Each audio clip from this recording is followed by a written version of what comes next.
सपा प्रमुख अखिलेश यादव ने की प्रेस कॉन्फ्रेंस में शिवपाल सिंह यादव के साथ समाजवादी पार्टी के तमाम नेता मौजूद रहे। निषाद राज की मूर्ति पर माल्यार्पण किया। अम्बेडकर नगर की बहादुर बच्ची अनन्या यादव का सम्मान अखिलेश यादव ने किया।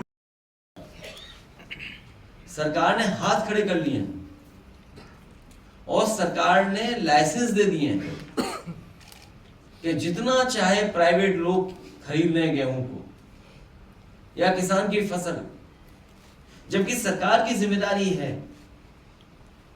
सरकार ये भी तर्क दे सकती है क्योंकि बाजार में कीमत अच्छी मिल रही है या प्राइवेट में मिल रहे हैं, तो सरकार क्या कर रही है अपने खजाने को लेकर के, या इतने बड़े बड़े जो संसाधन उनके पास, बेरोजगारी, नौकरी कितने बड़े पैमाने पर है। अभी कल ही मैं पढ़ रहा था पलायन रिपोर्ट उत्तराखंड की, 1000 से ज्यादा शिक्षक भर्ती नहीं हो पाए वहां पर। उत्तर प्रदेश और उत्तराखंड सबसे ज्यादा फौज में जाते थे नौजवान भर्ती के लिए। आज बताइए अग्निवीर जैसी व्यवस्था लागू है, जिस नौजवान को पक्की नौकरी, पक्की वर्दी मिलती, इस विषय पे वो चर्चा नहीं चाहते। आपको सब विदेशी चीजें दे दी हाथ में, सब बाजार। मैं तो अपने पत्रकार साथी से कहूंगा कि सरकार अमेरिका के राष्ट्रपति जी से सीखे, अमेरिका के राष्ट्रपति जी से सीखे कि अपने देश की अर्थव्यवस्था बचाने के लिए वे दूसरे देशों पे पाबंदियां लगा रहे हैं, तो उन्हीं से सीख करके भारत को भी क्या चीन पे पाबंदी लगानी चाहिए कि नहीं लगानी चाहिए, अपने बाजार को, अपनी अर्थव्यवस्था को बचाने के लिए। हमें सीखना चाहिए अमेरिका जैसे देश से कि हमें भी उतनी ही पाबंदी लगा देनी चाहिए दूसरे देशों पर, अपनी अर्थव्यवस्था बचाने के लिए।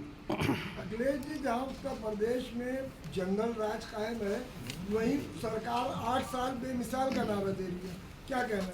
8 में 2 जीरो होते हैं, जब 2 जीरो मिलते हैं तब 8 बनता है। ये डबल इंजन जीरो है यूपी में। मैंने एक प्रतिष्ठित अखबार में देखा ऐड, और प्रतिष्ठित अखबार ने ये लिखा कि 17 एक्सप्रेसवे हैं यूपी में, 17 एक्सप्रेसवे बन रहे हैं। मैंने कई लोगों से जानकारी की, चर्चा की, उसके बाद पता लगा कि 17 एक्सप्रेसवे नहीं बन रहे हैं, झूठ के एक्सप्रेसवे बना रहे हैं लोग। अभी मैं एयरपोर्ट से लौट के आ रहा था तो एक होर्डिंग लगी हुई थी, उस होर्डिंग में लिखा था कि 6 बन चुके हैं, 7 निर्माणाधीन हैं, तो 7 और 6 कितने हो गए? 13। तब भी 4 नहीं है, तो तभी मैंने सोचा 4 सपनों में बना रहे होंगे। भाई प्रतिष्ठित अखबार हम सब देखते हैं, उसमें ऐड था सरकार का 17 का। आज विज्ञापन, बड़ी बड़ी होर्डिंग लगी है कि 6 निर्माण हो चुका है, मतलब बन चुके हैं, और 7 निर्माणाधीन हैं, तो 4 बचे सपनों में बनेंगे। ठीक है सर। योगी जी कह रहे हैं महाराजगंज में कि जीरो पॉवर्टी स्कीम लाएंगे और अगले 3 साल में यूपी से गरीबी खत्म कर देंगे। मैं वो बिटिया अगर न गई हो तो उससे मैं कहूंगा सरकार से अनन्या बेटी को और उसके परिवार को जीरो पॉवर्टी योजना से जोड़ दें।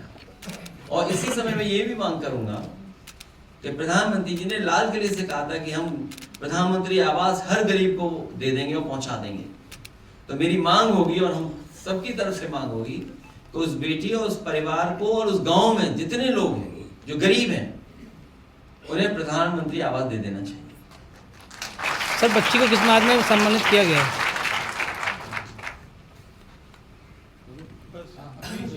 आम आदमी पार्टी, AIMIM और कांग्रेस के लीडर्स वक्त बिल के अगेंस्ट सुप्रीम कोर्ट गए हैं, कि आप लोग भी उसके अगेंस्ट जाएंगे सुप्रीम कोर्ट? ये अधिकार है और मुझे उम्मीद है कि मुस्लिम संगठन भी बहुत सारे लोग जा रहे हैं, हम उनके साथ हैं।